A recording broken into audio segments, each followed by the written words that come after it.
तो आज है भाई दूज पूजा और हम लोग भाई दूज इस तरह से बनाते हैं कि थाली में हम लोग थोड़ा सा चूरा रखते हैं, थोड़ा सा खील रखते हैं, खिलौने जिसको कहते हैं खिलौने वो रखते हैं। खिलौने शुभ होते हैं मटकी वाले। और ये चौक पूरी बनाई जाती है चावल के आटे से और रंग से। और ये सब लोग रुई का मतलब एक बत्ती टाइप की तैयार करते हैं।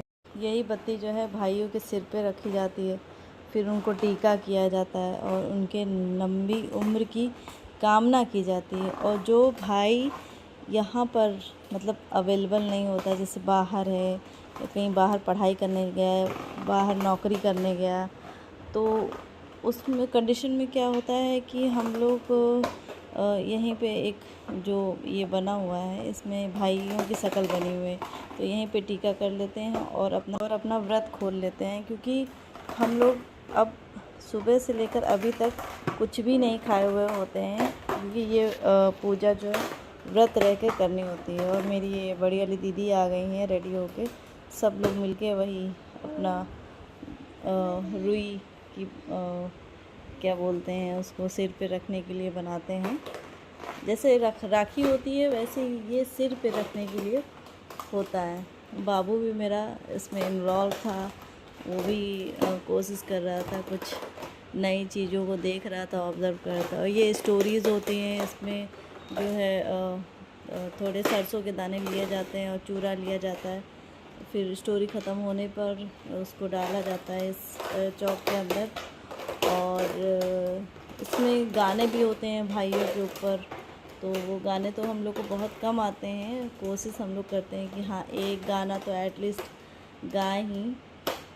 और इसमें ये भी होता है कि छोटी छोटी इसमें सरसों राई जिसको बोलते हैं वो फेंका जाता है। और जितनी ज़्यादा राई हम उठा के टीके वाली कटोरी में डालते हैं उतना ज़्यादा मतलब ये मान्यता है कि उतना ज़्यादा धन भाइयों के पास आता। तो हम लोग की कोशिश यही रहती है कि ज़्यादा से ज़्यादा राई इकट्ठा करें, तो वो केवल 2 उंगली से उठानी रहती है, तो बहुत टफ़ टास्क होता है। फिर उसके बाद ये क्या कहते हैं बेर का जो है डाली होती है और उसके ऊपर ये सिल रखी जाती है। फिर उसी को हम लोग नांग के 7 पत्तियाँ लेकर इस साइड उस साइड दोनों साइड लेफ़्ट राइट साइड डालते हैं, पूजा करते हैं। इस तरह बारी बारी सब लोग आते हैं, ऐसे ही करके पूजा करते हैं। ये काव्या बहुत छोटी थी इसलिए इसको पत्तियां पहले से टूट गई। मम्मी की साड़ी फंस रही थी कांटों में, इसलिए उन्होंने पहले तोड़ लिया। भैया मैंने भी तोड़ लिया, क्योंकि कांटे मुझे अक्सर चुभ जाते हैं ये पत्तियां तोड़ते हुए, तो इसलिए मैंने पहले से तोड़ के रख लिया। फिर उसके बाद आपकी दहलीज में मतलब घर की दहलीज पे एक ईंटा रखा जाता है, उसके ऊपर सुपारी और फिर पहरवा इसको बोलते हैं, और सुपारी ऐसे फोड़ी जाती है कि पूरा ईंटा उसके साथ फूट जाना चाहिए। सब लोग इसमें हाथ लगाते हैं, फिर इसको फोड़ा जाता है। और फिर जो सुपारी होती है उसको सभी बहनों में बांट दिया जाता है और सारी बहनें इस सुपारी को पाकर छत पर फेंकती हैं।